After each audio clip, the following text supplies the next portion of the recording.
पिछले 16 महीनों से तलाश कर रहे हैं अपने बेटे को बूढ़े माँ बाप। गाजियाबाद कमिश्नर अजय मिश्रा को ज्ञापन सौंपा गया। पिता ने गुहार लगाई कि 16 महीने हो गए हैं, मैं अपने बेटे को मुख्यमंत्री कार्यालय तक गुहार लगा पहुंचा तो मुझे नहीं मिलने दिया गया और 8 घंटे तक थाने में बिठा कर रखा। मुझे जनता दरबार में नहीं मिलने दिया गया और आज तक उसका कुछ पता नहीं चल पा रहा। प्रशासन से मांग है मेरे बेटे को जल्द से जल्द ढूंढ मेरी मदद की जाए। जनकपुरी वार्ड नंबर 70 गली नंबर 4 मकान गाजियाबाद का निवासी लड़का वरुण कुमार बंसल परचून की दुकान पर बैठता था। घर में ही परचून की दुकान है। बेटे के साथ उसकी मां साथ बैठती थी। बेटे ने आज तक कभी बीड़ी तक नहीं पी। वह 22 वर्ष का हो चुका था। घर के सामने ही राम पार्क है। शाम के 7 बजे थे। दुकान पर अपनी मां को बिठाकर राम पार्क में चला गया था और वापस नहीं आया। इसी दौरान पुलिस को सूचना दी। हमारे एरिया के चौकी इंचार्ज संजीव कुमार थे, जिनकी कार्यवाही पर सवाल खड़े होना जरूरी ही नहीं लाजमी भी है। यहाँ पर ड्यूटी के दौरान कितनी बार किसी से कोई जांच पड़ताल करने के बजाय यह जानकारी ली गई कि वेद प्रकाश के साथ कितने लोग जुड़ सकते हैं, तो इनका मतलब था कि वेद प्रकाश की पहुंच कहां तक है। तो मेरे साथ कोई भी नहीं होने का उन्होंने बहुत बढ़िया फायदा उठाया। संजीव कुमार एरिया का कोई भी सीसीटीवी कैमरा चेक नहीं किया और लड़के को नशे का आदि लिखकर मेरे ऊपर दबाव डालकर FIR पर हस्ताक्षर कर लिए गए। मैं गुमशुदगी की रिपोर्ट से नाराज था कि लड़के को कोई भी आदमी बहला फुसलाकर जबरदस्ती ले गया है। तो मैं पूछना चाहता हूँ कि वह 1 रुपया भी घर से नहीं ले गया है। अगर वह नशे का आदि होता तो दुकान घर से पैसा लेकर जाता। 16 महीने से लेकर अब तक सैकड़ों की संख्या में दरखास्त लगा चुका हूँ, लेकिन आज तक किसी भी दरखास्त का समाधान नहीं हो सका। जीने की आस खत्म हो चुकी है। अगर हमारा बेटा नहीं मिला तो हम अपनी जीवन लीला समाप्त कर लेंगे और जिम्मेदार प्रशासन होगा। 16 महीने से रोते रोते हमारी आंखें भी सूख चुकी हैं। अब आंखों से आंसू नहीं आते, बस दिल रोता है। गाजियाबाद से संवाददाता कपिल चौहान की रिपोर्ट। आपकी क्या समस्या है जो आपको कमिश्नर ऑफिस आना पड़ा और क्या आपके साथ में घटना घटी, थोड़ा बताइए जरा। मेरा लड़का 22 साल का दुकान पे बैठा करता, दुकान कराया करता। क्या नाम है आपका? मेरा नाम वेद प्रकाश, जनकपुरी निवासी हूँ मैं। गाजियाबाद साहिबाबाद थाना लगता है हमारा। तो लेकिन उसके अंदर वो लड़का पार्क में घूमने के लिए गया था चंद कदम की दूरी पे, लेकिन वो लड़का आज तक 16 महीने से आज तक वापस नहीं आया।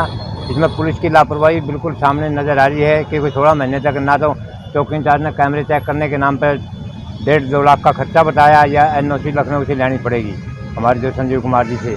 मतलब उन्होंने कहा कि इतना खर्चा आ जाएगा आपका ना, और FIR में जो लिखा गया उसको नशेड़ी लिख दिया गया, जो कि लड़का बीड़ी तक भी नहीं पीता था। मेरा कहने का मतलब है अब आज तक उस दिन से लेके आज तक मैं 16 महीने से पुलिस प्रशासन के चक्कर काट रहा हूँ।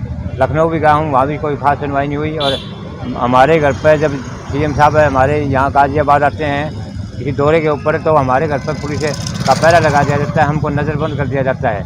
मतलब इसमें ये पुलिस की नाकामी स्पष्ट और साफ शब्दों में दिखाई दे रही है कि मतलब भाई सैया भाई कोतवाल तो डर काहेगा, वो बात हमें नज़र आ रही है। भाई पहले मैं कहा करता कि भाई दाढ़ में काढ़ा है, चौकी इंचार्ज वगैरह इसमें सम्मिलित हैं, लेकिन बाद में थाना और आगे जाने पर भी पता लगा कि दाढ़ में काढ़ा ही नहीं, सारी दाढ़ काढ़ी है।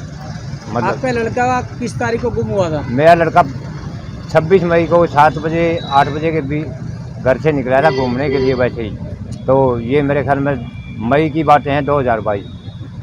तो कुछ पैसे लेके गया था? ना कोई पैसा नहीं लेके गया, घूमने के लिए गया था, कच्चा और बनियान में ही गया था। कहाँ गया था घूमने के लिए? पार्क था हमारे नज़दीक के 4 कदमों की दूरी पे। अच्छा। हाँ, तो लेकिन पुलिस प्रशासन ने उसमें कोई कामयाबी नहीं दिखाई, नाकामी दिखाई अपनी। मतलब जो होनी चाहिए वो नाकामी दिखाई, क्योंकि कैमरे, हमने कहा कैमरे से कल मिलेगा, लड़के को कोई बहका के ले गया है या संजीव कुमार चौकी इंचार्ज वाकर थे, उसने कहा कि हमारे ही आदमी डासना जेल में डाल देते हैं, कई बार किसी भी जेल में डाल देते हैं, किसी और उसको आरोपी बना के किसी और केस में। मतलब ऐसा कहा गया था, जो कि 2 बार मैं डासना जेल में गया और वहाँ से मेरे पैसे लिए गए 500 रुपये 2 दिन लगातार। मेरा कहना मतलब ये है। मतलब कि जो कैमरे वहाँ लगे थे आसपास, हाँ जी, उसमें कोई भी छानबीन नहीं की गई ना? बिल्कुल, कैमरे के नाम पे तो पैसे मांगे गए थे भाई, 1.5 लाख का खर्चा आ जाएगा। ये किसने मांगे थे? संजीव कुमार चौकी इंचार्ज हुआ करता, उसने कहा था बाबा या तो NOC लेनी पड़ेगी आपको लखनऊ से कैमरे चेक करने के लिए, या फिर आपका 1.5 लाख रुपये खर्चा मामूली बात है। कहाँ दरखास्त लगा चुके हैं? मैं तो सभी जगह लगा चुका हूँ। 4 बार तो लखनऊ गया था, 4 बार गोरखपुर गया था। तो गोरखपुर भी इनका नेटवर्क इतना तगड़ा है कि गोरखपुर भी गाजियाबाद का नाम लेते ही मेरे को थाने के अंदर बंद कर दिया गया था। मतलब रात को 11 बजे छोड़ा गया था और जनता दरबार में मुझे जाने नहीं दिया गया। वहाँ पे CO का नंबर है और SO का नंबर भी मेरे पास में है, क्योंकि थाने में रखा गया था जब मैंने नंबर ले लिए थे उनके।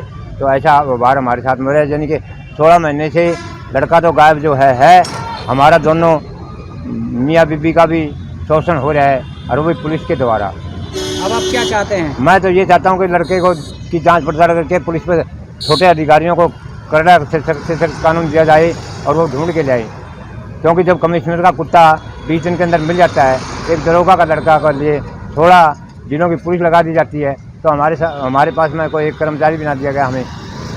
मेरा ये